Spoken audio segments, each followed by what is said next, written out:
Comenzamos hoy leyendo de Mateo 12, versículo 9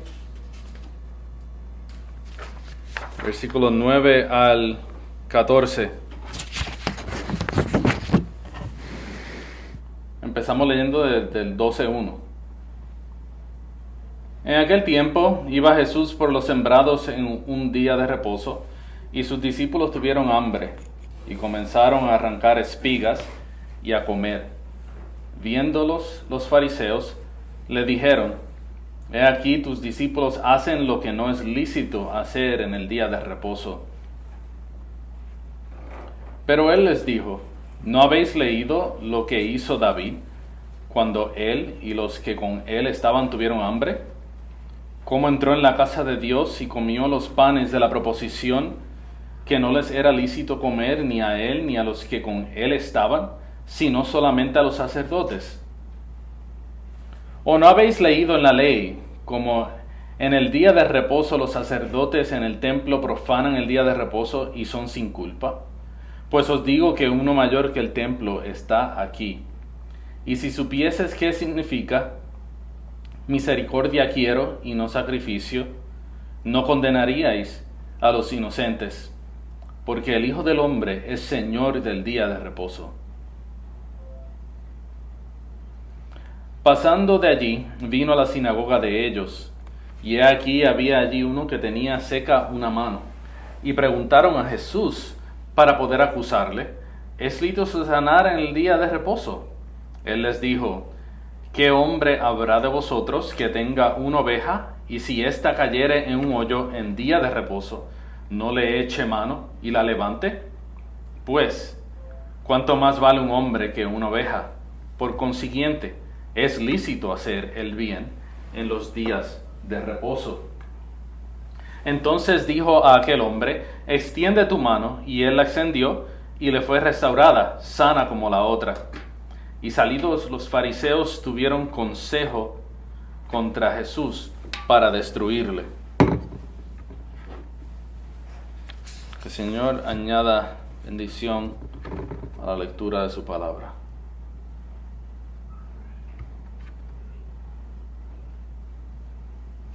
Hay una expresión común con la cual yo crecí que se refiere a diferentes personas y cómo ellos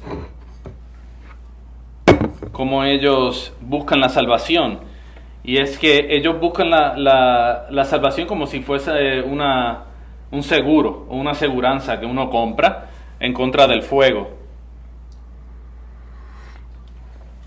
No es algo que de verdad están buscando, sino algo que piensan después.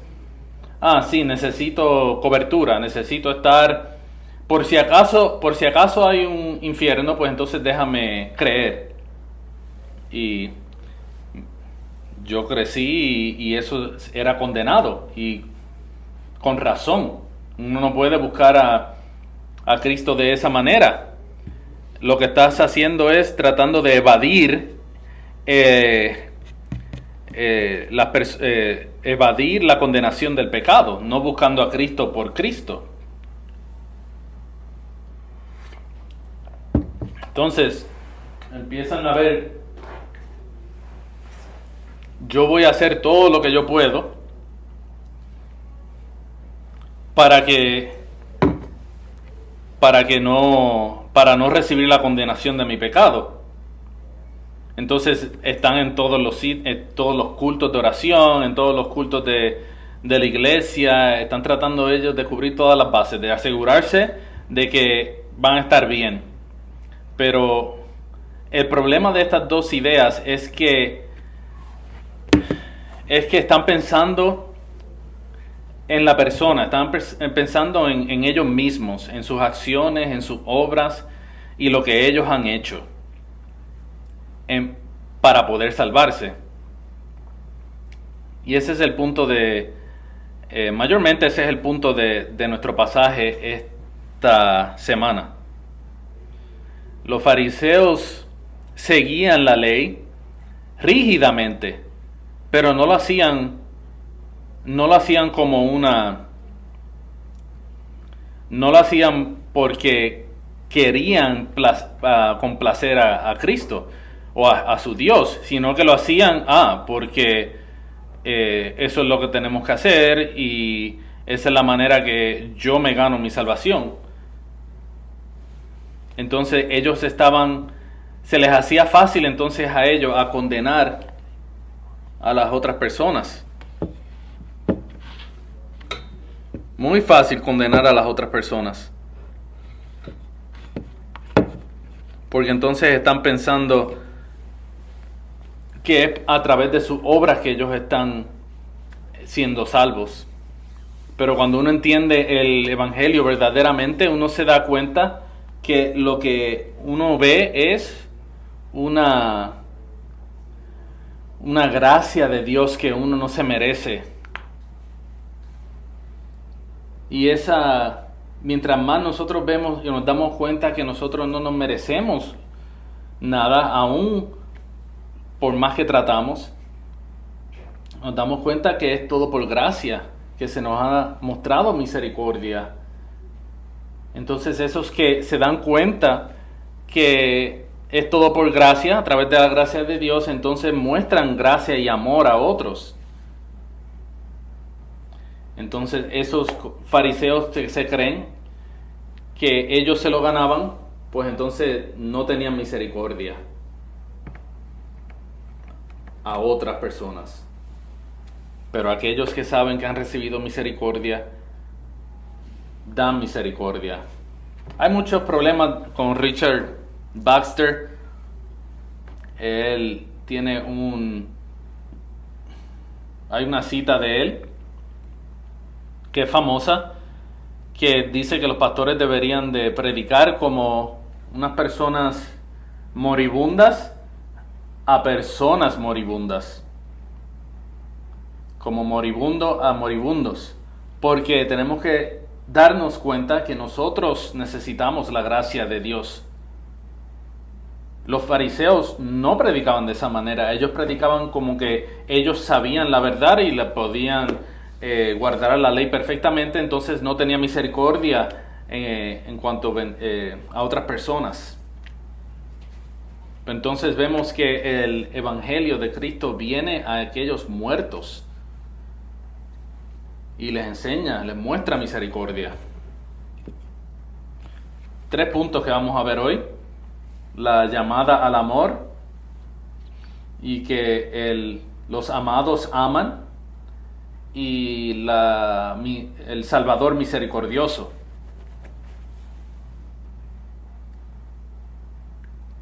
Poco después de los acontecimientos de versículos del 1 a 8 que acabamos de leer, Cristo y los fariseos se encuentran en la sinagoga local. Recuerden que los versículos 1 y 8 hablaban del grano que ellos estaban comiendo y fueron condenados. Y Cristo dice: yo quiero misericordia más que sacrificio. Entonces esto sigue, ellos siguen caminando hacia la sinagoga. Entonces ahí es donde los fariseos tienen una trampa. Y el versículo 9 es que vemos que dice: y aquí allí uno que tenía seca una mano, y le preguntaron: ¿es lícito sanar en el día de reposo? Y ellos le hicieron esta pregunta para acusarlo, no es una pregunta honesta. Ellos saben la respuesta, porque 5 minutos antes él les dijo que él prefería sacrificio en vez de sacrificio, y que hay un acto más misericordioso que sanar a esta persona. Ellos sabían lo que le iba a contestar, y por eso es que le hicieron la pregunta, para poder acusarlo, para ellos poder decir: sí, ven, este hombre quebranta la ley de Dios porque sana en el día de reposo.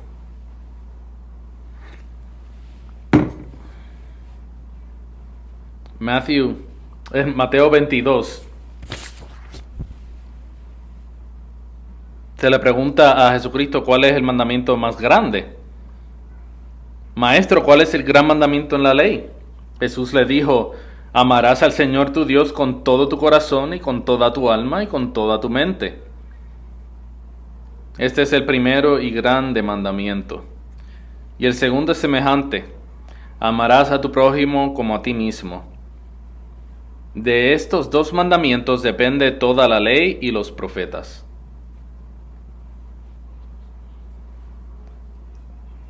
Cristo les responde a ellos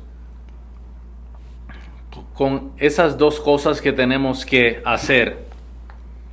Amar a Dios con todo tu corazón y amar a tu prójimo como a ti mismo. Esos deberes. Y tenemos que pensar en algunas cosas antes de entender esto mejor. Y es que ordinariamente nosotros mostramos el amor que tenemos a Dios al nosotros adorarlo como Él nos ha dicho que lo adoremos. Una de las razones que nosotros venimos aquí los domingos y tenemos un día que Él ha separado es que muestra que no son nuestras ideas y nuestra forma de adorar, sino la forma que Él ha dicho, un día en 7. Entonces sabemos que todo es para el Señor. El problema de los fariseos es que ellos no guardaban el día de reposo porque amaban a Cristo, sino que lo guardaban para ser orgullosos, porque eran egoístas. Todo verdaderamente era de ellos, o para ellos, o estaban enfocados en ellos mismos. Entonces, si ellos no guardaban el primer mandamiento, tampoco guardaban el segundo. Porque ellos lo que estaban tratando de hacer era ganar lo que ellos veían como valioso. Y Jesucristo expone sus corazones y los condena. Les responde dándole un escenario. Y esto no es al azar que Él escoge este escenario. No es al azar, es un escenario que ellos ya saben la respuesta porque se ha discutido mucho en su tiempo.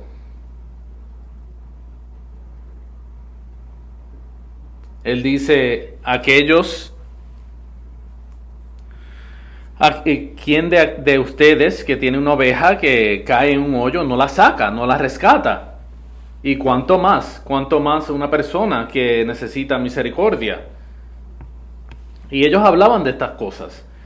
¿Qué pasa cuando vas a la sinagoga, de camino a la sinagoga y ves a alguien, ves a una oveja que a lo mejor se lastimó y está ahí en un hoyo, atrapada? Y entonces, ¿qué se supone que hagas? Unos decían que no podías salvar a la oveja porque eso era trabajo. Pero después con el tiempo ellos se dieron cuenta que sí es propio de como la oveja está sufriendo, vamos a sacarla del hoyo, vamos a rescatarla.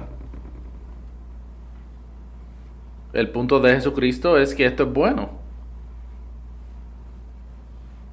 Hace el bien a la oveja, aunque sea el día de reposo. El problema con este escenario para los fariseos es que lo que Jesús está exponiendo es que los fariseos verdaderamente no les importa la oveja, sino lo que les importa es el dinero que hubiesen perdido si ellos hubieran perdido dinero si se muere la oveja. Entonces a ellos no les importa verdaderamente la oveja, sino que el dinero, el valor es de ellos la oveja. Entonces representa una inversión de sus finanzas. Piensen, el hombre con la mano seca no les cuesta nada. A ellos no les importa. ¿Qué importa que él está sufriendo? No me cuesta nada a mí. No me afecta a mí. Pero el punto de Jesús no es el valor de la persona, sino no el valor a la persona, sino el valor de la persona, porque es una persona creada a la imagen de Dios y tiene valor. Entonces, si tú vas a decir que es legítimo ayudar a una oveja que sufre, ¿cómo entonces no vas a ayudar a un hombre que está sufriendo en el día de reposo? El punto de Jesús aquí es obvio. El hombre tiene más valor que la oveja, entonces es lícito, es bueno sanar en el día de reposo. Pero los fariseos no les importa lo que está bueno, lo que está mal. Lo que ellos están enfocados es en ellos mismos. Ellos no aman a Dios ni a su prójimo, ellos se aman a ellos mismos. Y aquí es donde viene el problema.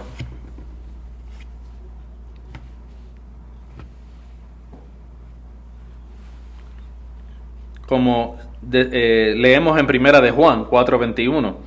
Y nosotros tenemos este mandamiento de él: el que ama a Dios, ame también a su hermano. El punto de Juan: si no amas a tu prójimo, entonces estás declarando que no amas a Dios. Porque las dos cosas van mano a mano. Para poder cumplir el primero, tienes que cumplir el segundo. Y si no cumples el segundo, entonces no estás obedeciendo o guardando el primero. El amor de Dios se manifiesta en la forma que nosotros tratamos a otras personas. Esto no significa que no pecamos.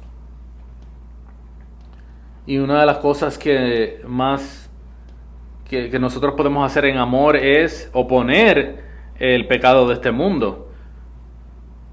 Si yo veo una persona que tiene una pierna rota y el hueso se le ve el hueso, se le rompió el hueso, al principio para arreglarlo le va a doler, mucho dolor, porque el doctor para poner ese hueso para atrás. Imagínense esta persona que dice: yo no quiero caer en nada, yo solamente quiero que me den una medicina para el dolor, y déjala así. ¿Sería bueno? ¿Sería yo mostrándole amor a esa persona y decirle: oh, sí, está bien, aquí está una medicina para que no te duela la pierna rota y te dejo ahí? No, eso no es verdadero amor. Verdadero amor es curarle la herida, la pierna, aunque le duela. Muchas veces nosotros en el mundo encontramos a personas así. Ellos tienen dolor por su pecado, pero no quieren el toque sanador de Jesucristo. Ellos lo que quieren es enmascarar sus síntomas con algo, una medicina que les quite el dolor. Esto no es lo que este pasaje está diciendo. No está llegando a esas personas que no quieren ser sanadas.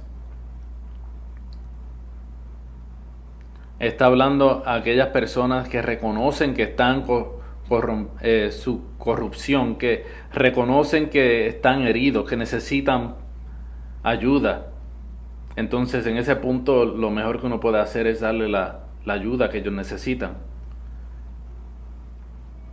Por un lado, lo que nosotros vemos es lo que vemos en el buen samaritano. El otro lado, ¿se acuerdan de los primeros dos?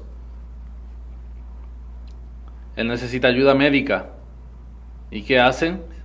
Oh, esto me está molestando ahora mismo, no puedo. Déjame caminar por el otro lado de la... Esto es lo que Jesucristo está condenando. Aquellos que ven la necesidad y en vez de ayudar lo ignoran.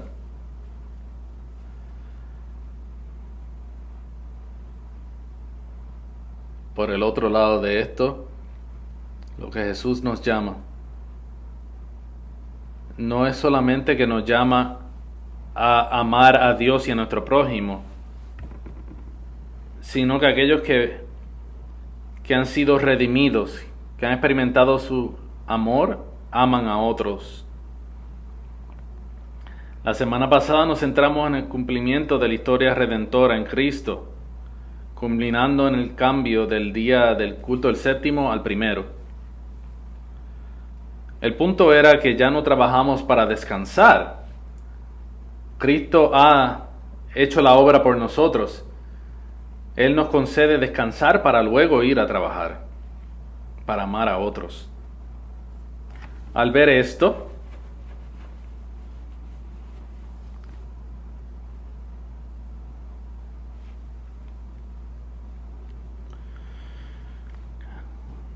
Cristo lo que les está mostrando es la verdadera interpretación de la ley. Aquellos que conocen el amor de Cristo aman a otros. Ahora, los fariseos estaban al otro lado, al opuesto. Aquellos que no aman a Dios, no aman a otros y odian a otros. Santiago 4 del 1 al 2 dice: ¿de dónde vienen las guerras y los pleitos entre vosotros? ¿No es de vuestras pasiones, las cuales combaten en vuestros miembros? Codiciáis y no tenéis, matáis y ardéis de envidia, y no podéis alcanzar. Combatís y lucháis, pero no tenéis lo que deseáis, porque no pedís.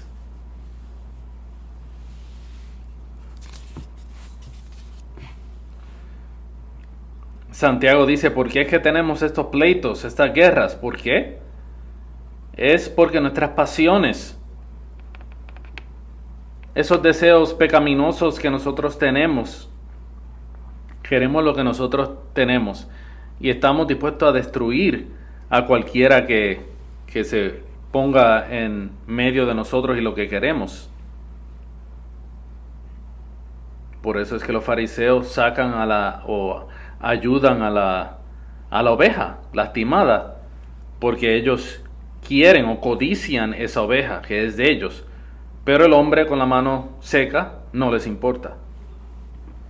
Pero entonces el Evangelio viene por el otro lado y nos crece en gracia. Y el punto principal que vemos aquí, o donde ocurre principalmente, es en la adoración. Dios nos trae juntos y se proclama el Evangelio y crecemos en gracia y misericordia. Y mientras más crecemos en misericordia,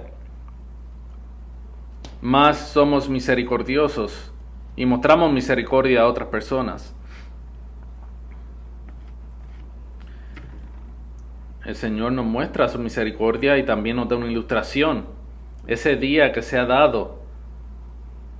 ha dado, ese día de reposo se nos ha dado para mostrar misericordia a otras personas.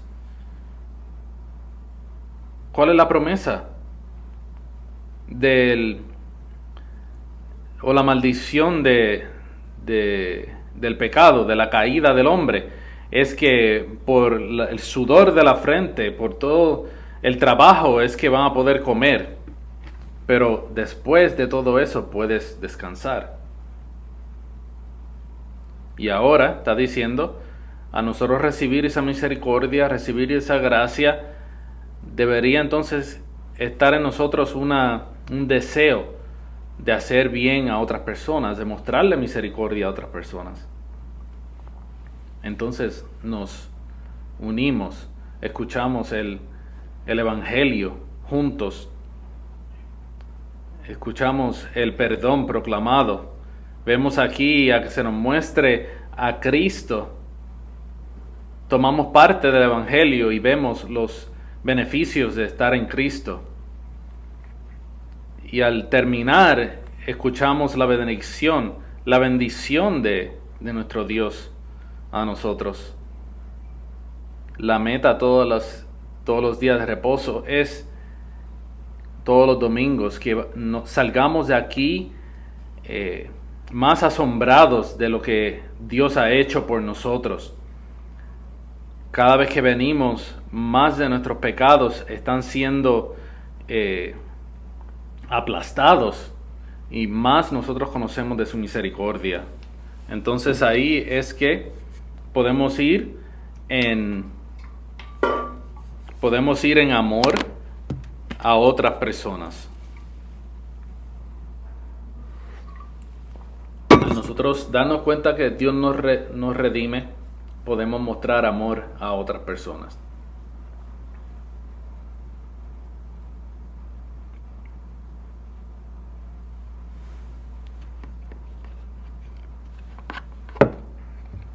Aquí hay que ver,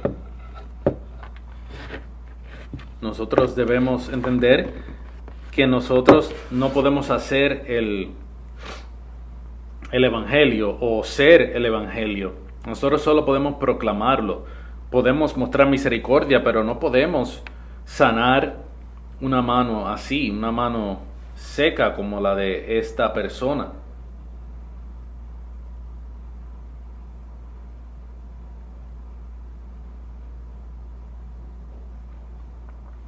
Hay otro lado de esto que es importante para nosotros considerar. No importa cuánto nosotros querramos mostrar misericordia, tenemos una naturaleza pecaminosa. Entonces no somos tan misericordiosos como queremos serlo. Hay momentos que fallamos por nuestra afinidad. Simplemente no podemos mostrar toda la misericordia que queremos mostrar. Nuestros recursos, nuestro tiempo, nuestras habilidades son limitadas. No podemos ayudar a todas las personas. No podemos curar manos secas.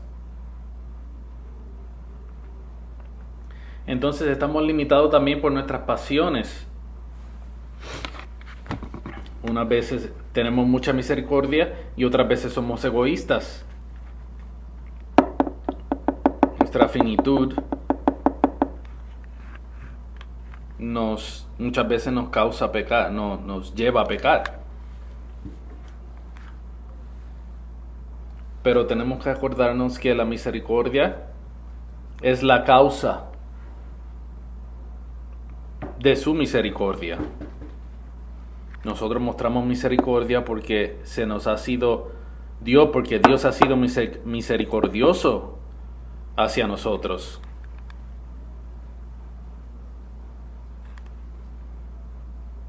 Al centro de este pasaje es para enseñarnos de este Salvador misericordioso. Ahora, al pensar en esta trampa que están haciendo los fariseos,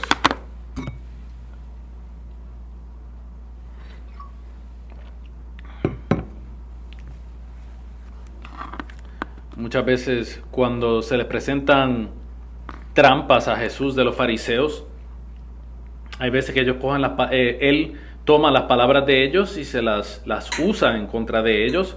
Otras veces los ignora y otras veces aquí él hace lo que va a hacer.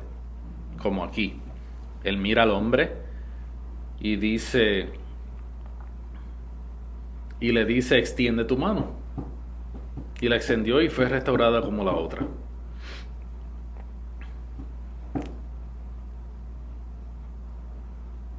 ¿Por qué estaba Jesucristo aquí?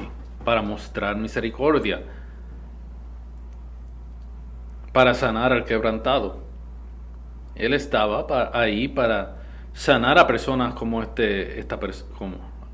sanar a personas como él.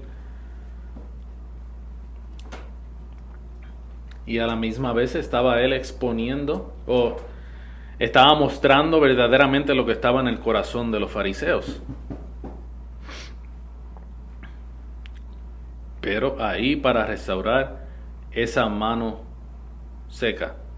Es interesante que no hay una obra aquí, no hay trabajo. Jesús no hizo trabajo. Jesús no lo toca, él no hace nada. Él simplemente dice, extiende tu mano y mírala y ya.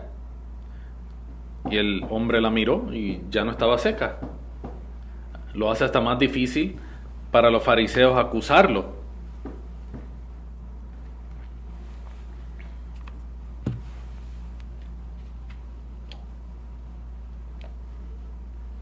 también muestra el poder de Dios, de que sin duda, entonces Dios lo sanó. Ellos están tratando de destruirlo, de condenarlo, pero ¿qué pueden hacer? No lo tocó, no dijo nada, simplemente fue sano el hombre.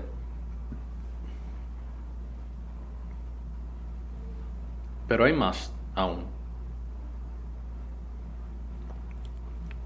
Muchos de ustedes, estoy seguro que saben de la historia que está en Ezequiel 37.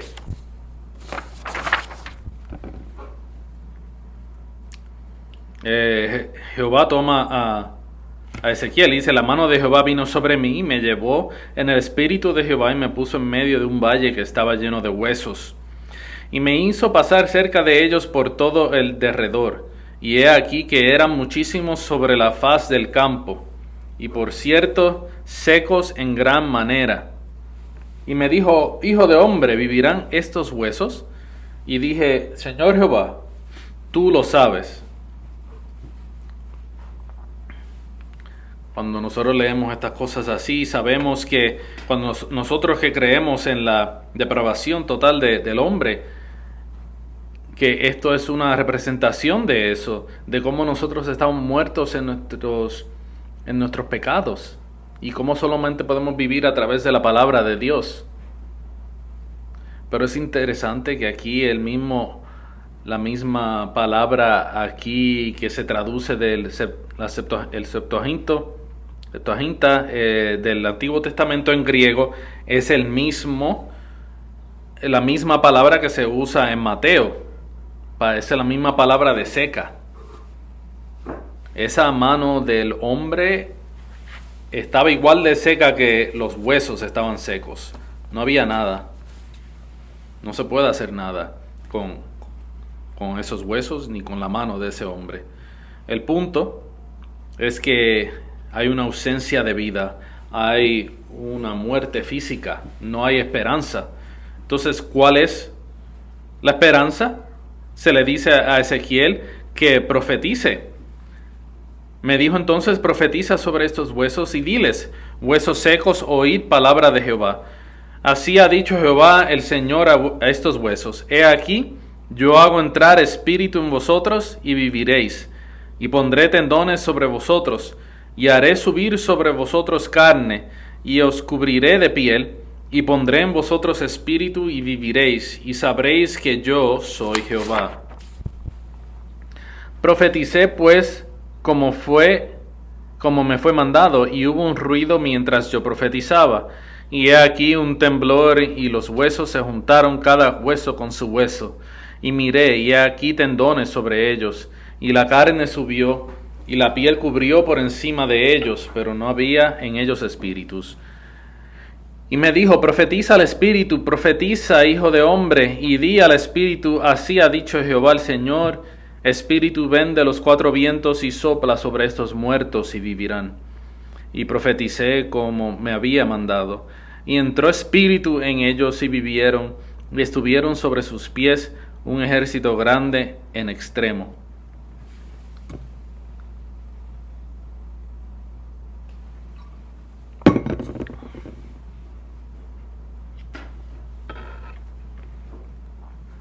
Se le muestra aquí a Ezequiel que mientras él habla, el poder de vida sale de él. Jesús no está allí en la sinagoga diciendo: cree y serás sano. Él simplemente dice: extiende tu mano, para enfatizar el poder de la palabra de Dios para traer vida. Y aquí está el punto bien interesante, es que en los evangelios, el punto no es el punto no es la sanidad física, sino quién está haciendo el milagro y a lo que apunta en el espíritu, espiritualmente. sea, muchos de nosotros pensamos, ay, si pudiéramos ver ese tipo de sanidad aquí ahora. Pero ya lo hemos visto, porque la sanidad de una mano seca no se compara, es insignificante en comparación a la restauración y la vida que se nos ha dado espiritual. Entonces, en vez de estar buscando por estos milagros así, vamos a buscar el que trae estos milagros. Vamos a buscar a Cristo. Vamos en pos de Cristo. Nuestra condición espiritual es peor que la condición de este hombre. Pero se nos ha sido mostrado misericordia. Nosotros habíamos sido condenados por toda la eternidad, pero Cristo vino y sanó esos corazones secos y dio vida donde había muerte.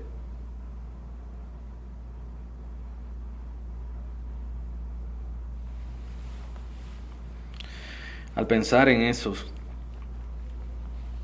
no podemos a lo mejor ni entender, pero vemos que los fariseos salieron para tener consejo contra Jesús para destruirle. Y cuán duro de corazón uno tiene que ser para ver todo eso, para escuchar a Jesús y ver sus milagros, los milagros que hacía, y como quiera no creerle en él. Por grande que es la misericordia de Dios, misericordia no significa mucho para aquellos que no tienen misericordia. Es interesante para mí, al yo envejecer, es escuchar varias personas, especialmente los ateos, quejarse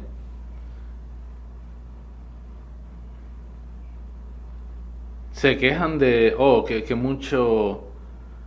mucha medicina se le lleva a las personas en otros países. ¿Y por qué esto es un problema? Bueno,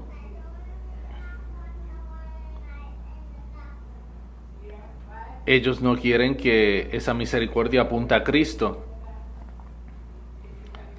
Entonces, cuando los misioneros llevan medicina con el Evangelio, los atacan, lo odian. Nuestro mundo le gusta misericordia, pero le gusta en sus propios términos, como ellos quieren. Pero verdadera misericordia nos lleva nos muestra a Cristo. Entonces nosotros podemos mostrar misericordia a otros. Al terminar esta mañana, hay yo creo que es un pasaje difícil para nosotros entender. ¿Cómo es que la misericordia puede ser una trampa? ¿Cómo podemos ver este hombre que no puede trabajar, que tiene una mano seca, y cómo se puede usar esto como una trampa? Hay una advertencia aquí para aquellos que se creen justos. Y es que los que son justos en su propia vista, en su propia mente, van a ser destruidos.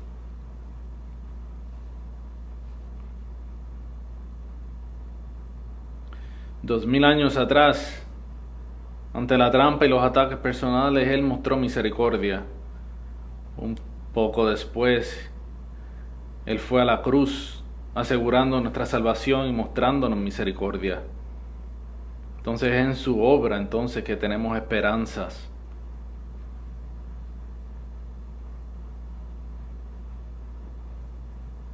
Pero es interesante, no podemos olvidarnos que aunque esto se enfoca, este pasaje, en la condenación de los fariseos, pero aún ellos tienen esperanza en esta historia. Muchos de nosotros hoy aquí éramos nosotros mismos fariseos, llenos de nuestra propia justicia, creyéndonos justos. Pero esa misma misericordia que sana al quebrantado, sana también a aquel que se cree justo. Y nos muestra nuestra necesidad. Y es la mano de Dios que sana. El punto es que cuando Cristo viene y dice extiende tu mano, nosotros seguimos. Nos agarramos de aquel que muestra misericordia y encontramos consuelo a los pies de Cristo. Entonces vamos a descansar en su misericordia y mostrar misericordia a otros. Conoce el amor de Cristo y ama a los que necesitan misericordia. Amén.